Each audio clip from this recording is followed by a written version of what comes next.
భాగాన్ని చదువుకుందాం. 3 కొరింథీయులకు రాసిన పత్రిక 11వ అధ్యాయం. 3 కొరింథీయులకు రాసిన పత్రిక 11వ అధ్యాయంలో ఓ మాట చదువుకుందాం. 3 కొరింథీ 11వ అధ్యాయం 28వ వచనాన్ని అందరూ చదువుకుందాం. కాబట్టి ప్రతి మనుషుడు తను తాను పరీక్షించుకోవాలను, అలా చేసేటటువంటి ఆ పాత్ర నుండి త్రాగవలను. తిరిగి లూకాసు వార్త 15వ అధ్యాయం. లూకాసు వార్త 15వ అధ్యాయం తీసుకురండి. నాతో కూడా కలిసి మాట చదవండి. లూకాసు వార్త 15వ అధ్యాయము 68వ పేజీ. వారు చూడండి, 68వ పేజీ కృత నిబంధనలో 14-15 వచనాలు కలిసి చదువుకుందాం. 14-15 వచనాలు. అదంతా నువ్వు ఖర్చు చేసిన తర్వాత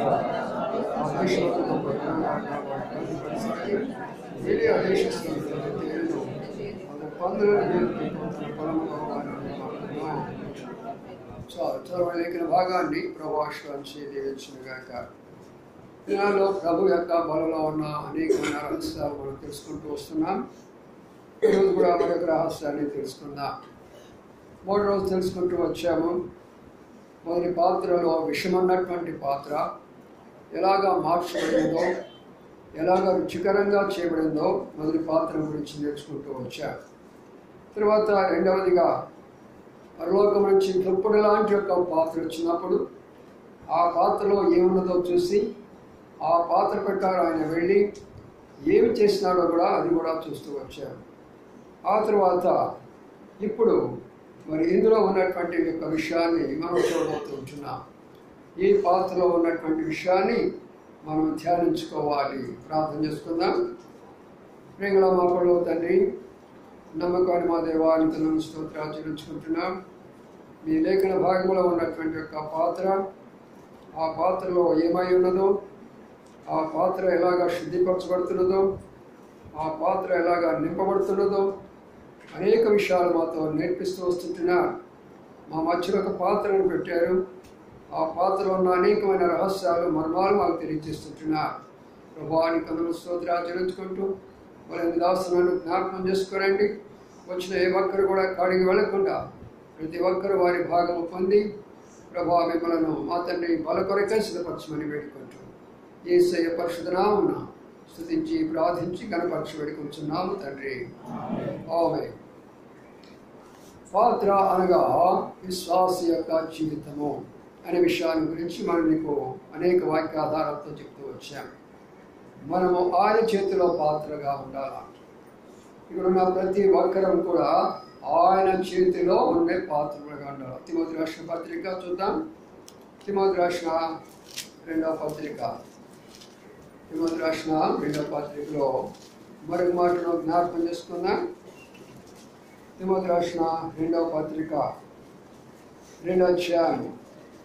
2వ పత్రిక 2వ అధ్యాయాన్ని 20 వచనాన్ని అందరూ కలిసి చదువుకుందాం. గొప్ప ఇంటిలో వెండి పాత్రలను బంగారు పాత్రలే కాక కరవయు వంటిని కూడా ఉండను. వాటిలో కొన్ని ఘనతకును కొన్ని ఘనహీనతకును ఉపయోగించబడను. చాలు. గొప్ప ఇంటిలో ఏ పాత్రలు ఉన్నాయి? వెండి పాత్రలు. ఇంకే పాత్రలు ఉన్నాయి? బంగారు పాత్రలు. ఇంకే పాత్రలు ఉన్నాయి? కర్రవి. ఇంకే పాత్రలు ఉన్నాయి? వంటివి. కొన్నిటికేమో ఘనత ఉన్నది, కొన్నిటికేమో ఘనత లేదు. మొట్టమొదటిగా గొప్ప ఇల్లు అని ఎందుకన్నారు? ఈ లోకంలో చాలామంది అనుకుంటారు మా ఇల్లు గొప్ప, మా ఇల్లు గొప్ప, మా ఇల్లు గొప్ప అంటారు. ఈ లోకంలో ఉన్న ఇళ్ళన్నిటికంటే గొప్ప ఇల్లు ఒకటే, అదే దేవుని యొక్క ఇల్లు. దేవుని ఇల్లు అంత గొప్పదనము ఏ యొక్క మంత్రి దగ్గర ఉండదు, ఏ యొక్క ధనవంతుల దగ్గర ఉండదు, ఏ ఆస్తిపరుల దగ్గర ఉండదు. అది గొప్ప ఇల్లు, అది దేవుని యొక్క ఇల్లు. ఎందుకంటే అది ప్రపంచానికే గొప్పవాడు ఆయన, ప్రపంచానికే ధనవంతుడు ఆయన, శ్రీమంతుడైనటువంటి ఆయన ఒక ఇల్లు నిర్మిస్తుంటున్నాడు ఈ లోకంలో. ఈ లోకంలో నిర్మించినటువంటి ఆ ఇల్లు కేవలం ఏదో గుంటూరుకి లేక ఈ యొక్క రెడ్డి నగరం వారికే కాదది. సార్వత్రిక సంగమ ప్రపంచంలో ఉన్నటువంటి 7 ఖండాలతో ఆయన ఒక ఇంటిని నిర్మిస్తూ ఉంటున్నాడు. ఆ ఇంటిలో అనేకమైన భాగాలు ఉంటాయి. ఒక్కొక్క భాగంలో ఒక్కొక్క పని అప్పగించబడుతూ ఉంటున్నది. ఒక్కొక్క భాగంలో కొన్ని వస్తువులు ఉంటూ ఉంటున్నాయి. అందుకనే ప్రియమైన సోదరి సోదరులారా, ఆ గొప్ప ఇంటిలో నీకు నాకు భాగం ఇచ్చినాడు దేవుడు. ఏదో ఇక్కడ ఉన్నటువంటి ఇంటిని కాదు మనం చూసేటటువంటిది. సార్వత్రిక సంఘము గొప్ప ఇల్లు ఇది. ఎందుకన్నారంటే ఏ ఇంట్లోనైనా ఉంటే మరి ఈ దినాల్లో అయితే ఒక తండ్రి మరి తల్లి కొడుకు కుమార్తె 4 ఉంటారు మహా అయితే. లేదా ఇంకొక ఎదురేసుకోండి, లేదా ఇంకొక 4 వేసుకోండి, ఒక 10 మంది ఉంటారు ఒక ఇంటిలో. లేదా కలెక్టివ్గా కుటుంబంగా వేసుకోండి, 2 కుటుంబాలు ఒక 20 మంది ఉంటారు. కానీ అవి గొప్ప ఇళ్ళు కాదు. దేవుని సంఘంలో, దేవుని ఇంటిలో ఈరోజు కోటాను కోట్ల ప్రజలు ఉన్నారు. అందులో నీవు నేను ఒకరు. ఎంత ధన్యత! దేవుని కానటువంటి యొక్క శైతాన్ యొక్క ఇంటిలో కూడా కోటాను కోట్ల ఉన్నారు. ఈరోజు నువ్వు ఆ ఇంటిలో ఉన్నావా, ఈ ఇంటిలో ఉన్నావా, ఒక్కసారి మనం చూసుకోవాలి. అందుకనే గొప్ప ఇల్లు అంటే అర్థమైందంటే ప్రపంచంలో ఇంతకు మించినటువంటి ఇల్లు ఎక్కడా ఉండదు. దేవుని యొక్క ఇంటికి ఉన్నటువంటి ఘనత, దేవుని ఇంటికి ఉండేటటువంటి గొప్పతనం, దేవునికి ఇంటికి ఉన్నటువంటి యొక్క ఆ శ్రేష్టత లోకములో ఏ యొక్క ఇంటికి కూడా ఉండదు. కాబట్టి నా ప్రియమైన సోదరి సోదరులారా, ఈ గొప్ప ఇంటిలో మొట్టమొదటి ఏమంటున్నారు తెలిసిన? వెండి పాత్రలు ఉన్నాయట. వెండి పాత్రలు. వెండి దేనికి సాదృశ్యం అంటే దేవుని యొక్క వాక్యములో విమోచనకు సాదృశ్యం. గొప్ప ఇంటిలో ఏముండాలమ్మా? విమోచించబడిన వారు, ప్రభువైన యేసుక్రీస్తు రక్తము ద్వారా కడగబడినటువంటి వారు, పాప క్షమాపణ పొందినటువంటి వారు, పరిశుద్ధులుగా చేయబడినటువంటి వారు, నీతిమంతులుగా మార్చుకున్నటువంటి వారు మొదటి యొక్క పాత్రలుగా కనబడుతుంటున్నారు. ఇక్కడ కూర్చున్న నువ్వు ఏ పాత్రగా కనబడుతున్నావు? ఇక్కడ కూర్చున్న మనం అందరం కూడా ఏ పాత్రలాగా కనబడుతున్నావు? ఇప్పుడు ప్రభువా నేను వెండి పాత్రగా కనబడుతున్నానా అనగా దాని అర్థం ఏమిటి? విమోచించబడ్డాను, పాపం నుంచి విమోచించబడ్డాను, శాపము నుంచి విమోచించబడ్డాను. ఈ విమోచింపబడే దాని కొరకై కొందరు కొండలకి వెళ్ళి జపతపాలు చేస్తారు, విమోచన దొరకటం లేదు వాడు. నేను ఆ హిమాలయ పర్వతాల మీద ఉన్నటువంటి మునుల చరిత్ర చదువుతున్నప్పుడు ఆశ్చర్యపోయినాను. నేను హిమాలయంలో దేవుడు ప్రత్యక్షం అవుతున్నాడంట. ఈ రోజుల్లో కూడా వారి భక్తి భావాలను బట్టి ఎన్నో దినాలు తపస్సు చేసిన తర్వాత, ఎంతో కాలం చేస్తారు, ఆ ప్రభు ప్రత్యక్షం అయ్యాడంట. వాళ్ళు ఆశ్చర్యపోతున్నారు. అయ్యా మేము ఇంతకాలం చేసినటువంటి యొక్క భక్తి, ఈ యొక్క తపస్సు జపస్సు అంతా కూడా మా దేవుడి కొరకై సనాతన ధర్మం అని మేము చేసుకుంటుంటే మీరు ప్రత్యక్షం అవుతున్నారంటే, అప్పుడు ప్రభు ఒక్కొక్క మునితో చెప్పిన మాట ఏంటంటే, లోకములో వేరే వాళ్ళు ఎవరూ లేరు, నేను ఒక్కడనే. మీ త్యాగాన్ని బట్టి, మీకున్నటువంటి యొక్క గొప్ప ఆశను బట్టి, దేవుని చూడాలనే కోరుకున్నది కాబట్టి నేను మీకు ప్రత్యక్షం అవుతున్నాను. లేకపోతే మాత్రమో మీకు ప్రత్యక్షం అయ్యేవాడిని కాదు. కాబట్టి ప్రియమైన సోదరి సోదరులారా, చాలామంది కొండలకు వెళ్ళారు, దాని ద్వారా విమోచించబడాలని కోరారు, వారి వల్ల కాలేదు. మరికొందరు నదులకు వెళ్ళారు, సముద్రాలకు వెళ్ళారు, స్నానాలకు వెళ్ళారు, విమోచన కోరుతున్నారు. ఏమాత్రం విమోచన దొరకటం లేదు. బ్రతుకులు మారినటువంటి రీతిగానే కనబడుతున్నాయి. అలాగనే ఉంటున్నారు. అలాంటి అలవాటులే, అలాంటి పద్ధతులే, అలాంటి ఆచారాలే, అలాంటి చూపులే, అలాంటి ఆలోచనలే, అలాంటి స్నేహాలే, ఏ మాత్రం కూడా మార్పు కనబడటం లేదు. అయితే ఇక్కడ వెండి విమోచన, ప్రభువైన యేసుక్రీస్తు రక్తం ద్వారా కడగబడినాడు. నేను ధైర్యంగా చెప్పుకుంటున్నాను, నా ప్రభు నన్ను విమోచించాడని. నేను అబద్ధాలు చెప్పకుండా ఉండడానికి కారణము ఆయన విమోచన. నేను దొంగతనం చేయకుండా ఉండడానికి కారణము ఆయన విమోచన. మరి చెడు యొక్క దృష్టి లేకుండా ఉండడానికి కారణము ఆయన యొక్క విమోచన. ఒకరిని మోసం చేయకుండా ఉండడానికి కారణము ఆయన యొక్క విమోచన. అందుకనే వెండి పాత్రలు ఆ యొక్క ఇంటిలో ఉన్నాయి. ఇది నా పాత్ర అని ప్రభు చెప్పుకోగలడా? ఇది నా పాత్ర అని మన గురించి ఆయన చెప్పుకోగలడా? రెండవ దానికి వస్తున్నాము. ఏంటని చెప్పండి? బంగారు పాత్ర. బంగారు పాత్ర దేనికి సదృశ్యం తెలిసిన? పరిశుద్ధతకు గుర్తు. వెండి పాత్రలు విమోచించబడిన తర్వాత ఒక విశ్వాసి రెండో స్టేజీలోకి ఎక్కాలి. ఏమిటి ఆ స్టేజీ అంటే పరిశుద్ధతలోకి ఎక్కాలా, పవిత్రతలోకి ఎక్కాలా. అనగా అపవిత్రమైన లోకములో ఉన్నాము, అపవిత్రమైన ప్రజల మధ్యలో నివసిస్తున్నాము, అపవిత్రమైనటువంటి స్థానాల్లో ఉంటున్నాము, అపవిత్రమైనటువంటి వారితో స్నేహం చేస్తుంటున్నాము. ప్రభువా, ఇలాంటి యొక్క పరిస్థితుల మధ్యలో నేను పవిత్రుడిగా ఉండాలంటే బంగారముగా మారాలి. బంగారం ఏమైందండి? అగ్నిలో వేసినప్పుడు ఏమైంది? కాలిపోతుంది. కాలిపోతే ఏమొస్తుంది? అది మెరుస్తున్నది. బాగా అర్థం చేసుకోరండి. యేసు క్రీస్తు కొరకై నిజమైన విశ్వాసులు ఎవరు అంటే, నిజమైన క్రైస్తవులు ఎవరంటే ఆదివారం వచ్చి కూర్చునే వారు కాదండి. ప్రభు కొరకై మాడిపోయేటటువంటి వారు, ప్రభు కొరకై కాలిపోయేటటువంటి వారు, ప్రభు కొరకై అగ్నిలో ఉన్నటువంటి వారు, ప్రభు కొరకై ఆ అగ్నిలో నుండి ప్రకాశిస్తున్నటువంటి వారు. ఆ శ్రమంలోనే ప్రభుని గురించి చెప్పటము, ఆ కష్టాల్లోనే ప్రభుని గురించి చెప్పటము, ఆ ఇబ్బందుల్లోనే ప్రభుని గురించి చెప్పటము, ఆ కన్నీటి బాధల్లోనే ప్రభు యొక్క ప్రేమను చూపించేది బంగారం యొక్క పాత్ర. ఈనాడు మనము దేవుని యొక్క ఇంటిలో, గొప్ప ఇల్లు అందంటే ఎంతో చెప్పాను నేను. ఆ గొప్ప ఇంటిలోకి దేవుడు నిన్ను తీసుకొని వచ్చాడు, వెండి పాత్రగా నిన్ను మార్చాడు. అయితే అక్కడ ఆగిపోయినావా? అక్కడే ఆగిపోయినావా? లేక ఆయన పరిశుద్ధతలోకి వస్తూ ఉంటున్నావా? ఎంత పరిశుద్ధతలోకి రావాలి అంటే ప్రియులారా, ప్రభువును చూసి అంత పరిశుద్ధతలోకి రావాలి. పరిశుద్ధత అంత ఒక రకంగా ఉండదు. దేవుని యొక్క వాక్యంలో పరిశుద్ధత అనేది అంచెలంచెలుగా వెళ్ళిపోతూ వస్తుంది. ఒకనొక స్థాయిలోకి నీవు వచ్చినటువంటి యొక్క స్థాయిని బట్టి ప్రభువే నీవు నా కుమారుడివి, నా పరిశుద్ధత నీలో కనబడుతుంది కాబట్టి నేను నీకు ప్రత్యక్షం అవుతున్నాను అనే స్థాయిలోకి మనం ఎదగాల. అందుకనే ఇది రెండవ పాత్ర. మూడవ పాత్ర చూద్దాం. ఇక్కడ ఇది ఎలాంటి పాత్ర చూద్దాం. తిమోతి రాసిన రెండవ పత్రికలో చూస్తూ వచ్చాము కదా. రెండవ అధ్యాయంలో మనం చూసినటువంటి మూడవ పాత్ర ఏంటిదంటే ఇది కర్రవి అంటున్నాడు. కర్ర ఏమైపోతుందంటే గొప్ప ఇంటిలోనే ఉంటుంది, కానీ కర్ర ఏమైపోతుంది చెప్పండి? కాలిపోతుంది. కర్ర ఏమైపోతుంది? ఇరిగిపోతుంది. కర్ర ఏమైపోతుంది? బయట పడవేయబడుతుంది. మేము అక్కడి నుంచి షిఫ్ట్ అయ్యి ఇక్కడికి వచ్చినప్పుడు అన్నిటినీ తీసుకొచ్చాం, కానీ మంచిని ఇరిగిపోయిన కర్రలు, ఇరిగిపోయిన చెక్కలు, ఇరిగిపోయిన వాటన్నీ నాడబడేసేసేసాం. ఉపయోగం లేదయ్యి. గొప్ప ఇంట్లోనే ఉన్నాయి, మన ఇంట్లోనే ఉంటున్నాయి, దేవుని యొక్క ఇంట్లోనే ఉంటున్నాయి. నీవంతా ఇరిగిపోయినటువంటి జీవితమా? ఊరికినే విరిగిపోతున్నా, ఊరికినే కాలిపోతున్నా, ఊరికినే బూడిదైపోతుంటున్నా. చూసారా ప్రియులారా?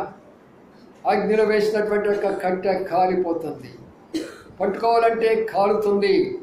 కాలిపోయిన తర్వాత ఏమవుతుంది? అది మసి అయిపోతుంది, బుగ్గైపోతుంది. అది పట్టుకుంటే ఎలాగైపోతుంది? మన చేతులు అందంగా ఉంటాయా? అలాగైపోతాయి మన జీవితాలు. చాలామంది దేవుని యొక్క ఇంటిలో కేవలం ఎలాగా ఉన్నారు అంటే కర్ర లాంటి వారుగా కనబడుతుంటున్నారు. గత రాత్రి మీతో చెప్తూ వచ్చాను, వారు ఎడతెగక ప్రార్థన చేస్తూ వచ్చారట. ఏం చేస్తూ వచ్చారు వాళ్ళు? ప్రార్థన ఎలాగుందంటే వాళ్ళకి, మనకి ఎలాగుంది? ఎడతెగక కాలేజీకి పంపిస్తాం, ఎడతెగక ఆఫీసుకి వెళతాం, ఎడతెగక ఇంటిలో భోజనం చేసుకుంటాం, ఎడతెగక వెళ్ళవలసిన ప్రతి ఒక్క మార్కెట్కి వెళ్ళి వస్తాం. ప్రతిదీ ఎడతెగుతున్నది, కానీ ప్రార్థన వచ్చినప్పటికీ ఎడతెగిపోతుంది. అందుకని మీరు ఆయన పరిశుద్ధతలోకి సంపూర్ణంగా రాలేకపోతున్నారు. గొప్ప ఇంటిలో ఉండి కూడా ఆయన కోరుకున్న స్థాయిలో మనం లేకపోతుంటున్నాం. అందుకనే ప్రియమైన సోదరి సోదరులారా, ఒక్కసారి ప్రభువా, ఎండి పాత్రనా నేను, లేక బంగారు పాత్రనా నేను, లేక కర్ర లాంటి యొక్క పాత్రనా నేను? విరిగిపోయేటటువంటి జీవితాలు. ఊరికనే విరిగిపోతారు. ఒక మాట అంటే ఓర్చుకోలేము. ఎవరైనా మనలో ఒక్క మాట అన్నారనుకోండి, ఎంత బాధపడతామో, ఎంత వేదన పడతామో. నన్ను అన్నారు. నీవు అన్యుడివే కానీ దేవుని యొక్క బిడ్డ కాదు. సిలువ నేర్చుకోండి. వాడి గురించి ఏం చెప్పాడు? జనులు నా నిమిత్తం నిన్ను దూషించినప్పుడు, నిందలేసినప్పుడు, అబద్ధాలు చెప్పినప్పుడు నన్ను అన్నారు అనమన్నాడా? సంతోషించి ఆనందించండి. అది క్రైస్తవ జీవితము, అదే మండే జీవితము, అది బంగారు పాత్ర. ఊరికినే విరిగిపోతే ఎట్లా? మనసులు విరిగిపోతాయి. ఆ అమ్మాయి నన్ను ఎట్లా అంది, ఈ సహోదరు నన్ను ఇట్లా అన్నాడు, ఆ సహోదరు నన్ను ఎట్లా అన్నారు, నా ఇంటి వాళ్ళు ఇట్లా అన్నారు, నా పొరుగు వారు ఇట్లా అన్నారని ఆ రకమైనటువంటి విధానంలో ఏం జరుగుతున్నది? ఈ పాత్ర విరిగిపోతున్నది. సరే, ఇప్పుడు 4వ దానికి వస్తున్నా. ఇది ఎలాంటి పాత్ర అంట? మట్టి పాత్ర. మట్టి పాత్ర ఏం చెప్పండి? దీనికి 2 రకాలు ఉంటాయి. ఒకటేమో కింద పడిందా పగిలిపోవడం, రెండవది నీళ్ళ ద్వారా కరిగిపోతుంది. మట్టి పాత్రలు కరిగిపోయేటటువంటివి, మట్టి పాత్రలు మరి పగిలిపోయేటటువంటివి. ఏమైనా సోదరులారా, గొప్ప ఇంటిలో ఉన్న మనము మన జీవితాలను పగలగొట్టుకుంటున్నామా? మన కుటుంబాలను పగలగొట్టుకుంటున్నామా? మన ఆత్మీయతను పగలగొట్టుకుంటున్నామా? మనం దేనిని పగలగొట్టుకుంటున్నాం? సొంత బిడ్డల యొక్క జీవితాలను పగలగొట్టుకుంటున్నామా? భార్య భర్తల యొక్క జీవితాలను పగలగొట్టుకుంటున్నారా? తల్లిదండ్రుల యొక్క జీవితాలను పగలగొడుతూ ఉంటున్నామా? దైవ సేవకుల యొక్క వారిని మనం పగలగొట్టే వారంగా కనబడుతుంటున్నామా? అందుకని గొప్ప ఇంటిలో ఉన్నటువంటి వారు ఏ పాత్రలాగా మనం ఉన్నాం ఒక్కసారి ఆలోచన చేసుకోవాలి. 4 పాత్ర పగిలిపోయే పాత్ర, కరిగిపోయేటటువంటి యొక్క పాత్ర. అందుకనే మోషేతో మాట్లాడుతూ యెహోవా దేవుడు మాట చెప్పాడు, నువ్వు బలిపీఠం కట్టించాలనుకున్నావా? 3 రకాల బలిపీఠాలు ఉన్నాయి. 3వ బలిపీఠం ఏంటి? కర్రతో కట్టు. 2వ బలిపీఠం ఏంటి? మట్టితో కట్టు. 3వ బలిపీఠం ఏంటి? రాతితో కట్టు. ఇప్పుడు ఏ బలిపీఠం నిలబడతా చెప్పండి? రాతి బలిపీఠాలు నిలబడతాయి దేవుని సన్నిధిలో. దేవుని సన్నిధికి వస్తాం, ఎవరో ఫోన్ చేస్తారు, హడావుడిగా పడిపోతుంది. ఏదో అక్కడ అంతా సముద్రం అంతా పోయినట్టుగా, వైనాడులో కేరళ కొట్టుకొని పోయినట్టుగా బయటికి పరిగెత్తుకుంటూ పోతారు. నేనున్నది దేవుని సన్నిధిలో, ఎవరికి నేను భయపడను. ఈరోజు భక్సింగ్ గారు వాక్యం చెప్తూ ఉంటున్నాడు. హైదరాబాద్ హెబ్రోలో నిలబడి ఆయన వాక్యం చెప్తుంటున్నాడు. ఒక మినిస్టర్ గారు వచ్చారు ఆ యొక్క మీటింగ్ కొరకాయ. ఒక ఆయన హడావుడిగా పరిగెత్తుకుంటూ భక్సింగ్ గారి దగ్గరికి వెళ్ళాడు. బ్రదర్ ఒక మినిస్టర్ గారు వచ్చారు అంటే ఏం చేస్తాము? ఈ దినాలు మనకు తెలుసు కదా, మినిస్టర్ గారు వస్తే ఏం చేస్తారు చెప్పండి? ముందు వాక్యం కూడా ఆఫ్ చేసి అక్కడికి వెళ్ళి దండ ఒకటి వేసుకొని తీసుకొని వచ్చి పక్కన కుర్చేసుకొని కూర్చోబెట్టి అప్పుడు వాక్యం చెప్పేస్తూ ఉంటారు. ఎంత దౌర్భాగ్యమైన స్థితి. ఈ రోజుల్లో ఎంతోమంది ఇలాంటి యొక్క పనులు చేస్తుంటున్నారు. అందుకనే ప్రియమైన సోదరులారా, భక్సింగ్ గారు అన్నమాట ఏంటంటే, వెనకొక కుర్చీ వేయండి, అక్కడ కూర్చోబెట్టండి ఆయన అని చెప్పాడు. మీటింగ్ అయిన తర్వాత నేను వచ్చి మాట్లాడతానన్నాడు. అది నిజమైనటువంటి సేవకులంటే, శక్తి గల సేవకులంటే, రోషం గల సేవకులంటే, దైవ భయం కలిగినటువంటి సేవకులంటే. దేవుడంటే భయపడతారు కానీ ఏ మనుషునికి భయపడరు.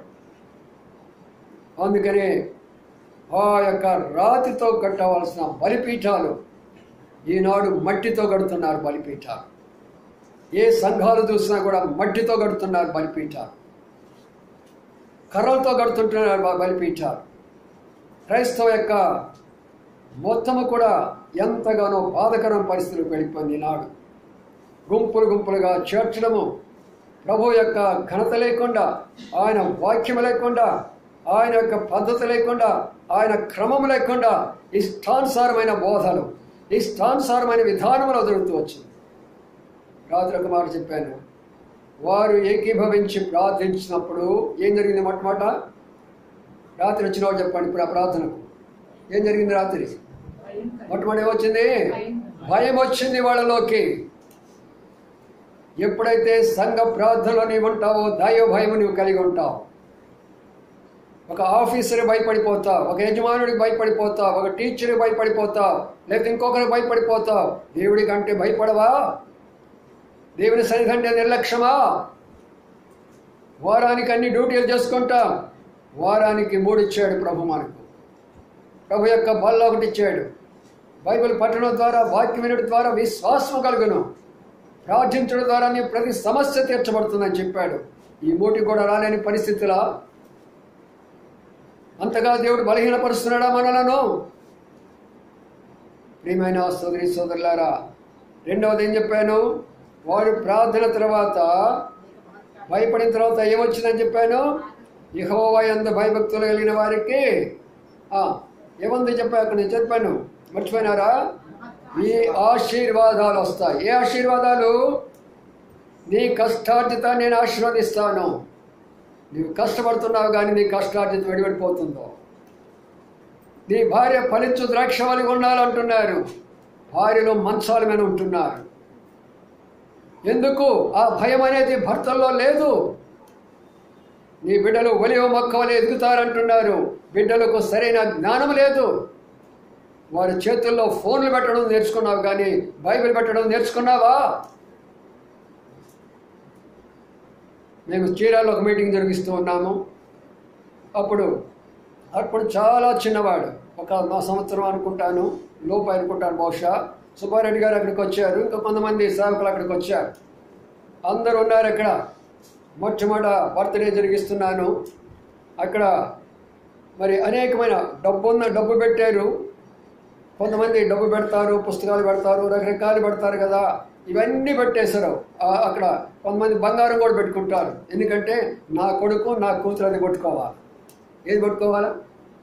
బంగారం పట్టుకుంటే బంగారం అయిపోతారు, డబ్బు పట్టుకుంటే డబ్బు బాగా సంపాదించవచ్చు.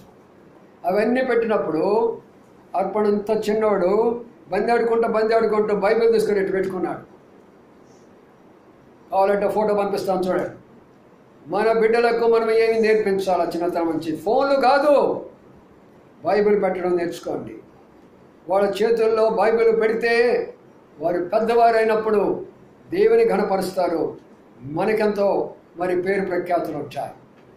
అందుకనే ప్రియమైన సోదరి సోదరులారా, ఒక్కసారి ఆలోచన చేయండి. దైవ భయము కలిగి ఉంటే నీ బిడ్డలు ఒలివ మొక్కల వలె నీ బల్ల చుట్టూ ఎదుగుతారు వాళ్ళు. ఇప్పుడు అపోస్తుల బోధయందు, సహవాసమందు, రొట్టె విరిచినందు, ప్రార్థన చేయడందు ఎడతెగక ప్రార్థన కొడికిరా, నీ కుటుంబంలో కనబడతాయో లేదో చెప్పు. ఎడతెగక బైబిల్ స్టడీకి రా, నీ కుటుంబంలో కనబడతాయో లేదో చెప్పు. అందుకనే వారిలోకి భయం వచ్చిందట. ఈనాడు భయం ఉన్నదా మనకు? దేవుని భయం అనేది ఉన్నదా? అయ్యో ఈరోజు నేను బైబిల్ చదువుకున్నానా, నేను ప్రార్థన చేసుకున్నానా, దేవుని ఇంటికి వెళ్ళానా, దేవుని కొరకు ఏమైనా చేసానా, భయం అనేది ఏమైనా ఉన్నదా? ఎందుకు లేదు? ఆ ఇంటిలో ఏ పాత్రగా నువ్వు కనబడుతున్నావంటే మట్టి పాత్రగా కనబడుతున్నావు. ఆ ఇంటిలో ఏ పాత్రగా కనబడుతున్నావంటే కర్రగా కనబడుతూ ఉంటున్నావు. అయితే అక్కడ 2 మాటలు కనబడతాయి మనం చదువుకున్న మాటలో. ఒకటి ఘనతకు, రెండవది ఘనహీనతకు అని కనబడుతున్నది. ఇక్కడున్న మనలను ప్రభు ఘనంగా వాడుకుంటున్నాడా, లేక మనలను ఘనహీనంగా చూస్తున్నాడా? ఆయన అన్నాడు, ఇదిగో మీ కొరకే వినబడిన నా శరీరం అని ఒక పాత్రను ఎత్తుకొని ఆ పాత్రలో ఆయన శరీరం పెట్టాడు. ఆ పాత్ర నీవు నేనే. ఆ పాత్రలో ఆయన శరీరం పెడుతున్నప్పుడు నేను ఏ పాత్రగా ఉన్నాను ప్రభువా? నేను బంగారు పాత్రగా ఉన్నానా, వెండి పాత్రగా ఉన్నానా, కర్ర పాత్రగా ఉన్నానా, మట్టి పాత్రగా ఉన్నానా, ఘనమైనటువంటి పాత్రగా ఉన్నానా, ఘనహీనమైన పాత్రగా ఉన్నానా ప్రభువా అని ఒక్కసారి పరీక్ష చేసుకోనండి. అప్పుడు దేవుడు ఆ భయాన్ని బట్టి 7 ఆశీర్వాదాలు చెప్పాను రాత్రి. 7 అద్భుతమైన ఆశీర్వాదాలు. ఎవరికైనా కొదువు ఉందండి? ఆ సంఘంలో మనం చదువుకున్న రాత్రిలో కొదువు ఎవరికైనా ఉందా? ప్రతి ఒక్కరి కొదువు తొలగించబడింది. నేడు సంఘములన్నీ కొదువులే. నాకు అది కొదువు, నాకు ఇది కొదువు. నా బిడ్డలకు ఫీజు లేదు, మరి నాకు ఇంటికి అద్దె లేదు. ఎందుకు లేదు? మరి నేను నీలాంటి వాడినే కదా, నేను నీలాంటి వాడినే కదా. అయితే నేను ప్రభు నాకు అప్పగించిన ప్రతి దానిలో నమ్మకంగానే ఉంటున్నాను. నా వయసును బట్టి నేను చేయగలిగినటువంటి ప్రతి ఒక్క పనిని ఎప్పుడైతే నమ్మకంగా చేస్తానో ప్రభు నాకు ఏది కూడా కొరత చేయడు. మీకు కూడా అదే. ఏ కొదువ లేదు వారిలో. ఇంకా వారి మధ్యలో ఏముందని చెప్పాను? ఆనందం ఉంది. ఎప్పుడు చూసినా మందిరానికి వచ్చి ఏడుస్తూ ఉంటారు. ఆరాధన చేయమంటే ఏడుస్తారు, ప్రార్థన చేయమంటే ఏడుస్తారు. ముఖాల్లో ఏమాత్రం కూడా సంతోషం కనబడతారు. భక్సింగ్ గారు ఎప్పుడు కూడా చెప్తా ఉంటాడు ఈ మాటను. ఎవరైతే ప్రభువు నమ్ముకుంటా ఉంటారో వారి పరిస్థితి ఎలాగున్నా కూడా their faces always will be shining అని చెప్పేవాడు. వారి ముఖాలు ఏముంటాయంట? ప్రకాశంగా ఉంటాయంట. ఎందుకు? కారణం ఏంటి? అందరికి ఆశ్చర్యమే. అరే వీళ్ళు ఇంత పేదవాళ్లే, చదువుకోలేదు, సామాన్యంగా జీవిస్తుంటున్నారు, వీరి ఇళ్లలో రేకుల షెడ్లో ఉంటున్నారు, ఏమిటి వీళ్ళ యొక్క ముఖం యొక్క ప్రకాశత ఏమిటి? ప్రభు ఉన్నాడు లోన, ప్రభు ఉన్నాడు లోన. ప్రియమైన సోదరి సోదరులారా, ఈ సమయంలో ప్రభు మనతో మాట్లాడుతుంటున్నాడు. ఆనందం వారి మధ్యలో పెట్టాడు. రెండవది ఏం పెట్టాడు? నిష్కపటమైన హృదయాలు పెట్టాడు. హృదయాలు కపటమేనా? నిష్కపటమేనా? యథార్థంగా చెప్పగలమా? ఇంటిలో ప్రతి భార్య నీ భర్తకి యథార్థంగా జీవించగలుగుతున్నావా? ప్రతి భర్త యథార్థంగా జీవించగలుగుతున్నారా భార్యకు? ప్రతి బిడ్డలు యథార్థంగా ఉండగలుగుతున్నారా తల్లిదండ్రులకు? ప్రతి ఒక్క ఉద్యోగి మీ ఆఫీసులో యథార్థంగా ఉండగలుగుతున్నావా? నీవు గొప్ప ఇంటిలో ఉన్నావు, నీవు సామాన్యమైన ఇంటిలో లేవు. నీవు సుమా ఏదో ఆషామాషి ఇంటిలో నువ్వు లేవు. అందుకని ఆ ఇంటిలోకి దేవుడు నేను నడిపించాడు. రానటువంటి వాళ్ళు ఆ ఇంటిని పోగొట్టుకుంటున్నారు. ఇక్కడ ఈ ఇల్లు పోగొట్టుకుంటారు, అక్కడ ఆ ఇల్లు పోగొట్టుకుంటారు. ఇక్కడ కనబడలేని వారు అక్కడెక్కడ కనబడతారు. అందుకని ఆ మాట చెప్తూ, ఇది నా యొక్క శరీరము, నన్ను జ్ఞాపకం చేసుకో అనగా నేను నీ పాత్రలో ఉన్నాను. ఏ పాత్రలో ఉన్నాను? మరొక పాత్ర గురించి చదువుకున్నాము, అది కూడా ధ్యానించి మనం ఇప్పుడు ఆ ప్రభావాలకు వెళ్ళిపోతాం. రండి, లూకాసు వార్తలో పాత్ర గురించి మనం చదువుకున్నాం. లూకాసు వార్త 10వ అధ్యాయంలో ఒక పాత్ర అతని యొక్క చేతిలో ఉందంట. 16వ వచనం చదవండి ఎవరైనా.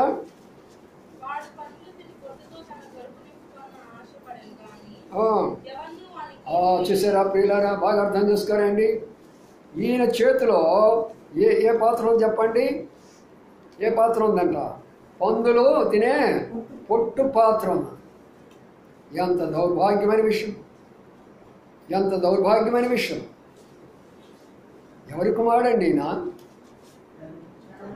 ఏమన్నా దిక్కులేని వాడా? పేద కుటుంబంలో జన్మించాడా? లేకపోతే ఇంట్లోని సరివేసేసారా? ఎందుకు అలాంటి యొక్క స్థితి తనకు వచ్చింది? తను ఏ ఇంట్లో ఉన్నాడో చూద్దాం రండి. పైన చూద్దాం మన మాటను. లూకాసు వార్త 10వ అధ్యాయంలో ఆయన ఉన్న మాటను ఎలాంటి ఇంట్లో ఉన్నాడో చూద్దాము. చూడండి, తనే అంటున్నాడు. 11వ వచనం 12వ వచనం ఎవరైనా.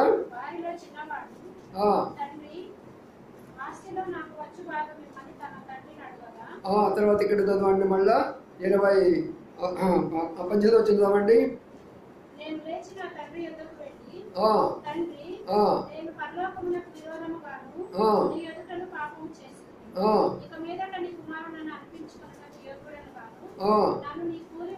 ఏ ఇల్లండి? ఇల్లు యజమానుడు, కూలి గల వాళ్ళు, దాసులు కలిగినటువంటి వాళ్ళు. ఒక ఇల్లు ఉంది, ఆ ఇంటికి ఒక తండ్రి ఉన్నాడు, ఒక యజమానుడు ఉన్నాడు. ఆయన దగ్గర ఎంతో మంది దాసులు ఉంటుంటే కుమారుడు ఏం తినాల్సి వచ్చింది? పందుల పొట్టు. నీ తండ్రి నా తండ్రి ఆయన కాదా? ఈ లోకాన్ని సృష్టించినటువంటి ఆయన నీ తండ్రి నా తండ్రి కాదా? మరి ఏముంది ఇప్పుడు నీ చేతిలో? ఏ పొట్టు, ఏ యొక్క పాత్ర నీ చేతిలో ఉన్నది? అక్కడ బాగా గమనించినట్లయితే చూడండి, తండ్రిని ఏమడుతున్నాడంట? నా ఆస్తి నాకు ఇస్తావా అన్నాడంట. ఆ మాట ఒకసారి చూద్దాము. మంచి మాట, అది చాలా చక్కగా ఉంటుంది. వారిలో చిన్నవాడు తండ్రి ఆస్తిలో నాకొచ్చు భాగమిమ్మని తండ్రిని అడుగ్గా అతడు వారికి తన ఆస్తిని పంచిపెట్టాను. మన తండ్రి ఎలాంటి వాడండి? పంచిపెట్టేవాడు. మనందరికీ పంచిపెట్టేవాడు ఆయనే. తండ్రి ఆస్తిని తీసుకున్నావు నువ్వు. ఈనాడు నువ్వు చదువుకున్నావంటే తండ్రి ఆస్తి కదా. ఆ జ్ఞానం ఆయన ఇస్తే కదా నీకు ఆ జ్ఞానం వచ్చింది. ఆ జ్ఞానం ద్వారా ఉద్యోగం వచ్చింది, అది తండ్రి ఆస్తి కదా. ఆ ఉద్యోగం ద్వారా వచ్చినటువంటి డబ్బును పెట్టేసి ఇల్లు కొనుక్కున్నావు, అది తండ్రి ఆస్తి కదా. ఆ డబ్బు పెట్టేసి అనేకమైనటువంటి ఇంటిలో వస్తువులు కొనుక్కుంటున్నావు, అది తండ్రి ఆస్తి కదా. తండ్రి ఆస్తిలో నాకు భాగం అంటే ఇచ్చేసావు. తండ్రిని గౌరవపరిచినావా? తండ్రిని మాట వింటున్నావా?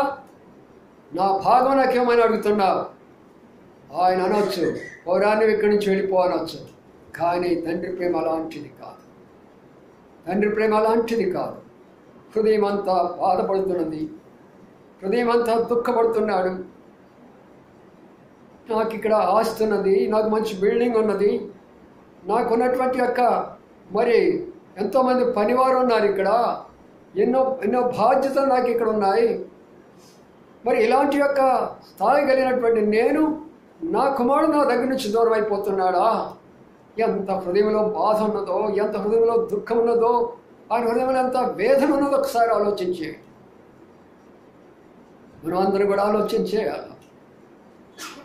ఎప్పుడైతే నువ్వు తండ్రి ఆస్తిని తీసుకొని బయటకు వెళ్తానంటావో, ప్రభు దుఃఖపడిపోతూ ఉంటాడు. నీ తండ్రి నేను దుఃఖపెట్టిపోతాడు. ఎందుకంటే నువ్వు తండ్రికి దూరమై వెళ్ళిపోబోతున్నావు. నేను నిన్న రాత్రి ప్రార్థన ముగించేసి నేను ఇంటికి వెళ్ళిపోతూ ఉన్నాను. మా ఓనర్ గారు వచ్చారు అక్కడికి. నేను ఒక మాట అన్నారు. ఏమన్నారంటే, అయ్యా నీకు ఎంతమంది కుమార్తెలు అని అన్నాడు. ఏంట్రా ఎందుకు అడుగుతున్నాడు ఈయన అని అడిగినాను నేను. అప్పుడు ఆయన చెప్పాడు, నేను అన్నాను, ఒక కుమార్తె కదా, మొన్న వచ్చి మీరు చూశారు కదా, మాట్లాడాను కదా అయ్యా. కాదయ్యా, నీ దగ్గరికి వచ్చిన అమ్మాయిలు అందరూ నేను చూస్తున్నాను అయ్యా, అందరూ కుమార్తెలాగానే నీకు కనబడుతున్నారు. ప్రతి ఒక్కరిని నేను చూస్తున్నాను, వాళ్ళు పోతూ నాతో మాట్లాడుతున్నారు, ఇటు లోనకి వచ్చి మాట్లాడుతున్నారు. వారి మాటల విధానం ఎలాగంటే నేను ఒక తండ్రిగా చూసుకుంటున్నారు అయ్యా వాళ్ళని అన్నారు.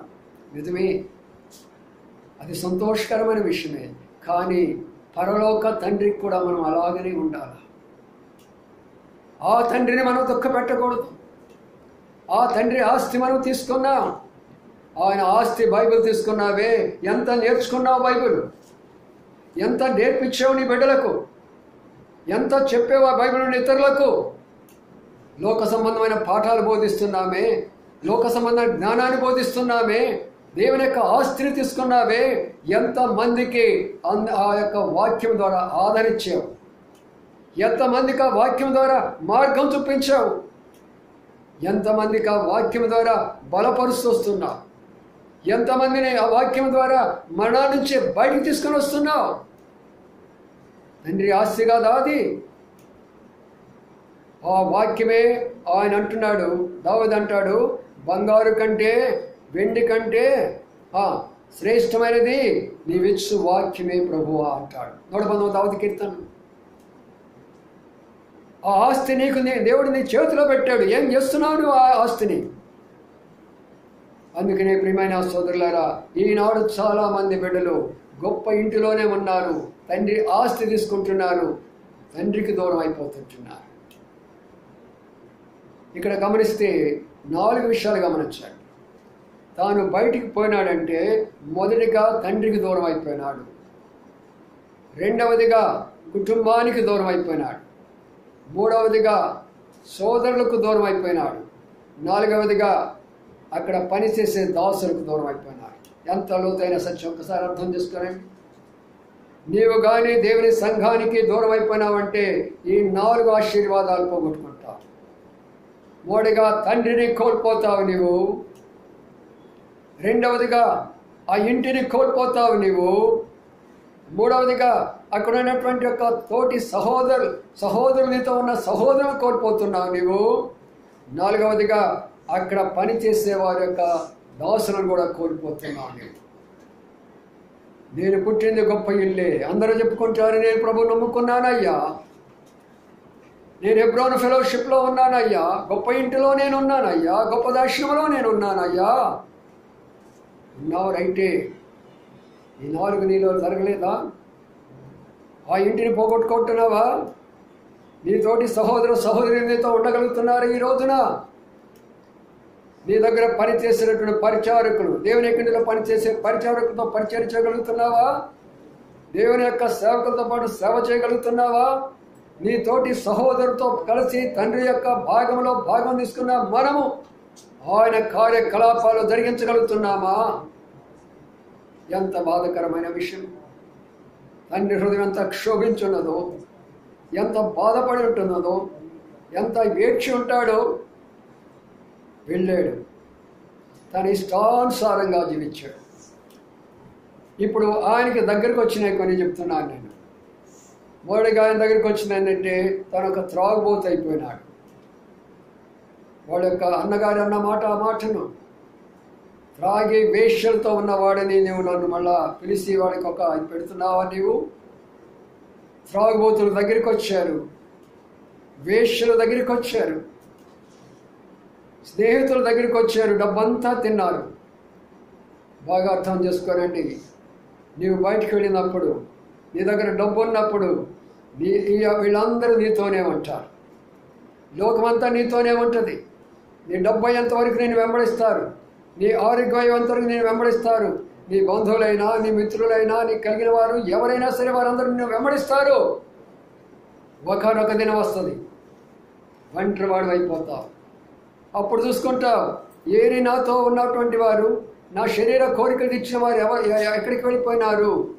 నేను త్రాగినటువంటి త్రాగుడు, నాతో కలిసి వచ్చిన స్నేహితులు ఎక్కడికి వెళ్ళిపోయినారు?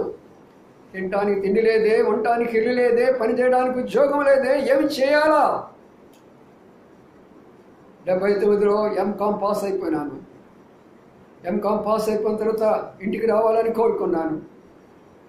మా నాన్నగారు పెద్దవారు, వ్యాపారం ఉన్నది, కొన్ని పొలాలు నాకున్నాయి, మా అన్నయ్య గారు ఉన్నారు, ఎన్నో బాధ్యతలు ఉన్నాయి. ఇంటిలో ఒక్కడనే చదువుకున్నాను ఉన్నతంగా. నేను రావాలన్నప్పుడు ప్రభు నాతో మాట్లాడుతూ వచ్చాడు. నీవు నాగపూర్లో ఉండాలా, నా కొరకై సాక్షిగా ఉండాలా, ఈ పట్టణంలో నాకు జన సమూహం ఉన్నది. అవును ప్రభువా, నాకు ఉద్యోగం లేదు, నేను ఎలాగా జీవించాలా, ఎలాగా సేవ చేయాలా? వెళ్ళేవాడిని, ఒక్కొక్కరి దగ్గరికి వెళ్ళి అడిగేవాడిని. ఒక బ్యాంకు దగ్గరికి వెళ్ళేవాడిని, అయ్యా నేను ఎంకామ్ చదువుకున్నాను, ఒక వాచ్మెన్ పోస్ట్ ఇస్తారా నాకు? ఎందుకంటే వాచ్మెన్ పోస్ట్ కాదు, దేవుని యొక్క సేవ చేయాలన్న ఆశ. ఒక కొట్టుకు వెళ్ళేవాడిని, అయ్యా కొట్టులో నాకు ఒక పని ఇస్తారా? నీ పని నేను రాసి పెడతాను, ఆ విషయాలన్నీ కూడా. ఒక హోటల్లో చేరి అవన్నీ కూడా రాసి పెడతాను, పని ఇస్తారయ్యా? నా మెయిన్ భారం ఏంటంటే ఆ డబ్బు కొరకు కాదు, కానీ దేవుని యొక్క సేవ చేయాలా. ప్రియమైన సోదరి సోదరులారా, ఎలాగ తిరిగానో నాకు తెలుసు. ఈ తప్పైన కుమారుడు గురించి నేను ఆలోచన చేస్తుంటే, నేను నాగపూర్లో పడినటువంటి శ్రమ అంతింత కాదే.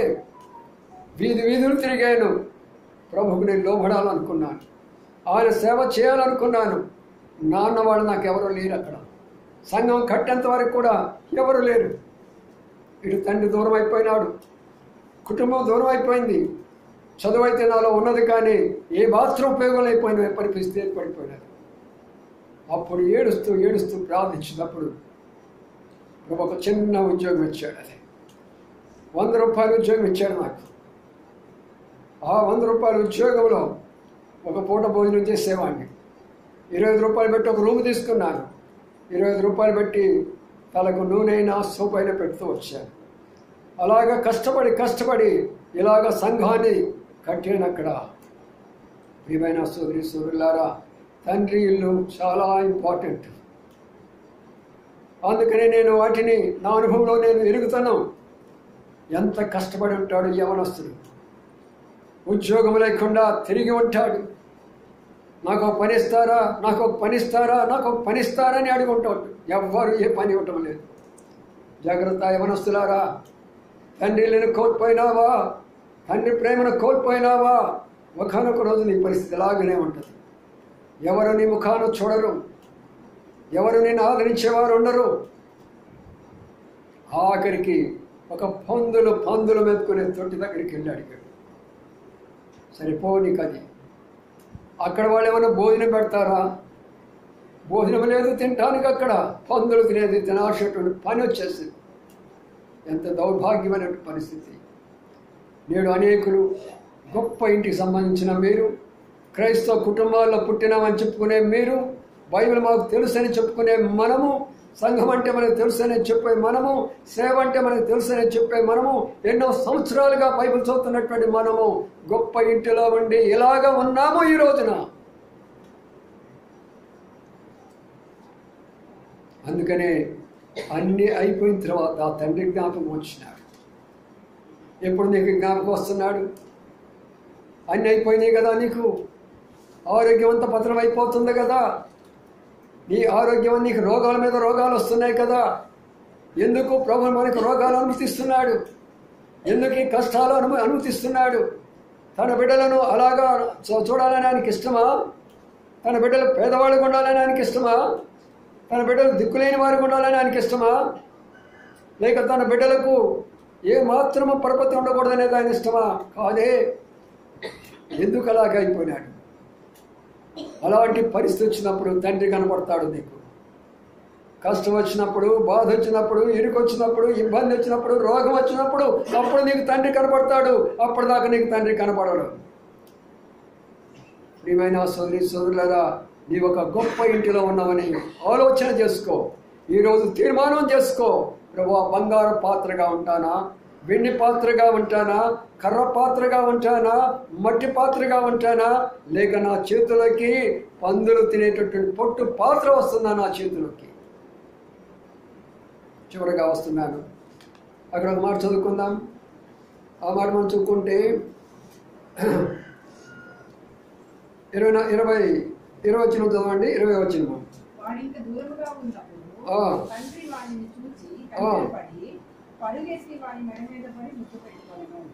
చాలు. ఇక్కడ మనం తండ్రి ప్రేమను చూస్తున్నాం. తండ్రి కొరకు తండ్రి ఎదురు చూస్తున్నాడు. ఇంకా వస్తావా నా దగ్గరికి, ఇంకా వస్తావా నా దగ్గరికి, నా కుమారుడు ఇంకా వస్తావా నా దగ్గరికి పిలుస్తున్నాడు. ఇక్కడ కూర్చున్న వారిని. ఎంత దూరం అయిపోయినావు నీవు? వాక్యానికి ఎంత దూరం అయిపోయినావు? సంఘానికి ఎంత దూరం అయిపోతున్నావు?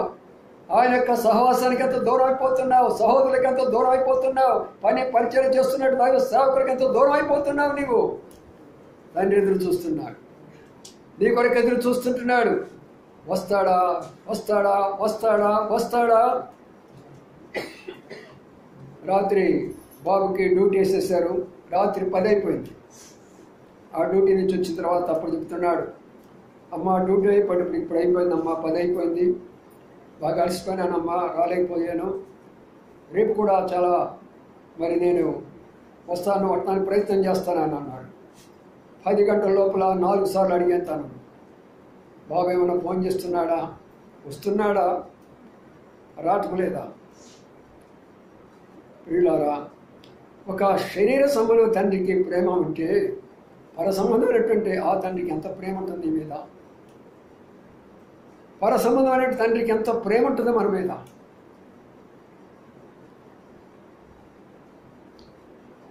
ఎదురు చూశాడు. దగ్గరకు వచ్చిన తర్వాత మురికి బట్టలు ఉన్నాయి, చీగిపోయిన బట్టలు ఉన్నాయి, బలహీనుడైపోయినాడు, గుర్తుపట్టలేని స్థితిలోకి వెళ్ళిపోయినాడు. ఇక తండ్రి వెళ్ళాడు, కౌగలించుకున్నాడు. తండ్రి ప్రేమ చాలా గొప్పది. మనం ఎంత మురికి వాళ్ళమైనా, మన బట్టలు ఎన్ని చిరిగిపోయినా, మనం ఎంత అంటే అనర్హులమైనప్పటికి కూడా ఆయన ప్రేమ చాలా గొప్పది. రండి ఆయన దగ్గరకు. ఆయన వచ్చాడు, కౌగలించుకున్నాడు. ఆ ప్రేమ చాలా గొప్పది, చాలా గొప్పది. నేను ఒకసారి భక్సింగ్ గారు చూశాను. ఆయన దగ్గరికి వెళ్ళి ఎంతోమంది ఆయన్ని ఆ దినాల్లో ఉన్న పద్ధతి వేరే సంఘాలు, ఈ దినాల్లో ఉన్న పద్ధతి వేరే సంఘాలు. ఇక్కడ సహోదరులు అయ్యారు అనుకోండి, ఈ సహోదరులు ఏం చేస్తారో తెలిసిన, ప్రతి సహోదరుడు ఒకరినొకరు హత్తుకుంటారు. అప్పుడు ఆ దినాలు అదే ఆ రోజుల్లో ఉన్నటువంటి పద్ధతి. సహోదరులు ఏం చేసుకుంటారంటే ఒకరికొకరు వందనం చేసుకొని అందరూ పలకరించుకొని సంతోషంగా వెళ్ళిపోతారు ఆ దినాల్లో. ఈ రోజుల్లో కనీసం పలకరించుకోవడం ఆ సహోదరుడు. ఆ ప్రేమ అనేది మనలో ఉండాలా. మనమంతా ఒక్క కుటుంబానికి సంబంధించిన వారిని, ఒక తండ్రి మనకు, మనమందరం కుమారులమి, మనమందరం కుమార్తెలమి. అప్పుడు భక్సింగ్ గారు వారిని వాటేసుకుంటుంటే ఒకరి దగ్గర చెమట వాసన వచ్చేది, ఇంకొకరి దగ్గర బీడీల వాసన వచ్చేది, ఇంకొకరి దగ్గర సిగరెట్ వాసన వచ్చేది. ఎందుకంటే ఆయన ముట్టుకోవాలనే ఆశ వాళ్ళకి. ఆయన ఎవరిని తృణీకరించేవాడు కాదు, అందరినీ ఎంతో దగ్గరగా తీసుకునేవాడు. నన్నైతే ఎన్నిసార్లు ఆయన దగ్గర తీసుకు